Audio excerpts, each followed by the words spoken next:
Hey guys, this is Warhawk Beyond 2040 and welcome to another edition of the Wrestling Discussion Series, and I am here today to talk about the Survivor Series, which was this past Sunday, and it was 30 years to the day that The Undertaker made his debut in the WWE at this very same event. And WWE have been pulling out all the stops for over 1 month, which was billed as 30 Days of the Dead Man.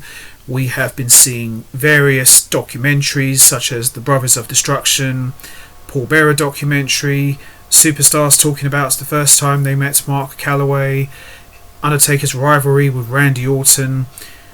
Undertaker himself has been everywhere doing interviews, podcasts. He just recently appeared on Stone Cold's Broken Skull Sessions, which was a 2-hour special, which was really good. Highly recommend you check that out.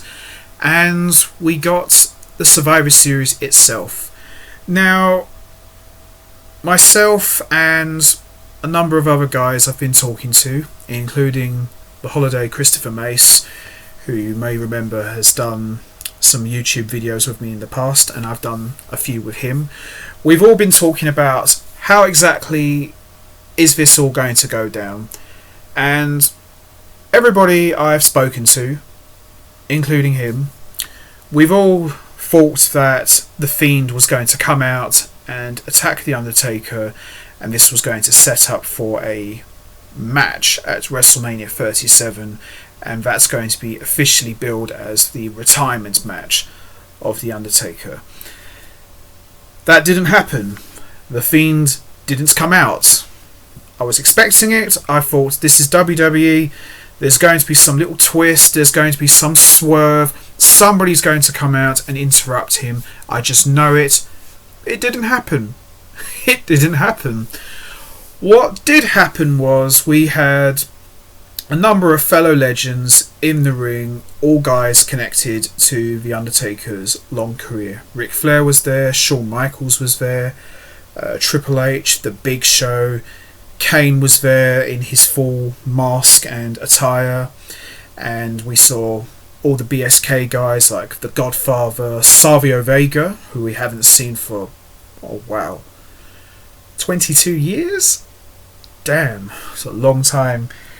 You know, lots of the BSK guys, you know, obviously there was a few guys missing who are sadly no longer with us. Guys like Yokozuna, Paul Bearer, of course, Mr. Fuji, Crush, you know, Undertaker's boys. What can I say? You know, there's a few guys missing there, but they were there in spirit. But the segment itself, I'm a huge Undertaker fan, have been throughout most of my life. You see me do a number of videos on The Undertaker. I just felt that this was a little bit disappointing. I mean, I wasn't expecting Taker to work a match, because if they were going to do that, they would have built a match up for Survivor Series. I just felt it was a little bit flat, because for starters, no live crowd, so that sucked. That hurt it a bit, and the legends didn't do anything. You know, I was hoping that Taker would come out in his original attire, the grey gloves, grey boots, trench coat, tie, hat, everything, just like the same way he did when he first came in. Would have loved to have seen that, and Undertaker's in the middle of the ring, microphone in hand, and he just addresses each guy in the ring individually and talk about a little bit about the history with each of those guys. That would have been awesome, but didn't happen. They were gone. Probably they wanted it to have it be Undertaker's moment, which is fair enough, but what was the point in having those guys there? Just seemed like a huge waste. I would have loved Undertaker to address the BSK guys, you know, talk about all the poker games and card games they used to play together, travelling all around the world together. I would love to have heard stories about that in the ring. I would have thought Undertaker would have addressed Shawn Michaels and Triple H about the 4-year series of matches they had at WrestleMania.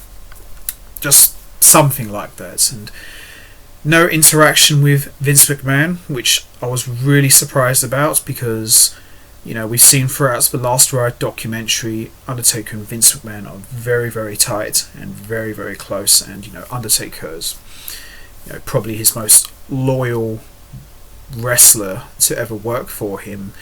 I just would have liked to have seen a nice little interaction with those two. Maybe Vince says to Taker, "Thank you for everything you've done for this great business." It's just something like that. And the speech itself from Taker, it was okay. It was pretty decent. I would have liked to have seen him maybe slowly break character. Maybe he's in his dead man gear, but he talks as Mark Calloway, and that would have been awesome. But none of that happened. He just came out in his normal Undertaker attire, leather trousers, black vest and trench coat. Just didn't really feel like this is it, because if he had come out in his grey attire, then the message would have been loud and clear that, oh, this is it, he's done. That didn't happen. And I just didn't like the way that when Undertaker was talking, they piped in the fake cheers and the crowd sounds. Very disappointing. It was great to see him, don't get me wrong. It was really good to see him. But just, like I said, no live crowd. That hurts a lot. But obviously, I'm not going to hold that against anyone, because, that's something that couldn't have been avoided. They made the best of the situation they were in. The highlight of this promo for me was the hologram of Paul Bearer holding the urn, because Paul Bearer was a big part of the success of The Undertaker. Would Undertaker have been a big star without Paul Bearer? Probably he would have been big anyway, but just having him there by his side made a huge difference, and he was sorely missed in this promo, but he was there in spirit. So, Undertaker officially retires. We've heard this a lot, but I probably do think this is it. I'd like to think so. I did hear something about he was going to continue in his biker gimmick, so I'm a bit surprised really that he didn't come out as the biker, but I suppose to commemorate 30 years of being in wrestling, I suppose you got to do it as the dead man, so it's no big issue to me. Will we see The Undertaker again after this? Oh yeah, I think we will. He'll make special appearances, like maybe an anniversary of Raw or SmackDown. We'll see him again. As far as him working another match, he says he's done, but that certain old guy in Stamford, Connecticut, he may have other ideas, but time will tell really. But I think he is truly done with competing in the ring. He doesn't need to wrestle again, I don't think. But I think a true legend, the stature of The Undertaker, he deserved something far better than this. I just think he could have got a much better send-off, but it is what it is. What can you do? But anyway, that's it from me. I'm going to wrap this up now. What did you think of the final farewell of The Undertaker at Survivor Series?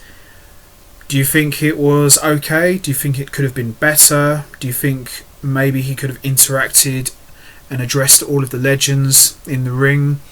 Do you think he should have come out in the original grey attire? Or do you think he should have just come out as Mark Calloway in bandana and street clothes? You know what to do, guys. Hit the like button, hit the subscribe button, leave your thoughts and comments down below, and I will see all of you next time. And before I leave, I just want to say a very special thank you to The Undertaker and many congratulations on a 30-year career. You will go down as one of the all-time greats, in my opinion, and thank you for being a huge part of my wrestling childhood.